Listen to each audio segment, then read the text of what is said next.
৩০ লক্ষ শহীদের প্রতি বিনম্র শ্রদ্ধা ও সম্মান জানাতে বাংলাদেশ জাতীয়তাবাদী মোটর চালক দল কক্সবাজার জেলা শহীদ মিনারে ফুল দিয়ে শ্রদ্ধা নিবেদন করেন। এই সময় উপস্থিত ছিলেন জেলা চালক দলের সম্মানিত সাধারণ সম্পাদক মনির আহমদ ভাই সহ সিনিয়র নেতৃবৃন্দ। জাতীয়তাবাদী পরিবারের বিভিন্ন অঙ্গ সংগঠন শহীদ মিনারে তাদের ফুল দিয়ে শ্রদ্ধা নিবেদন করেন।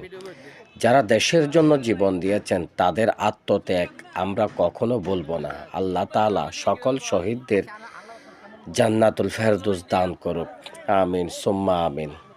এবং তাদের আত্মার মাগফিরাত কামনা করছি।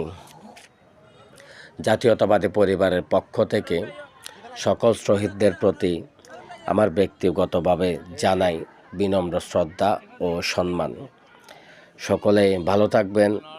আল্লাহ হাফেজ। আসসালামু আলাইকুম।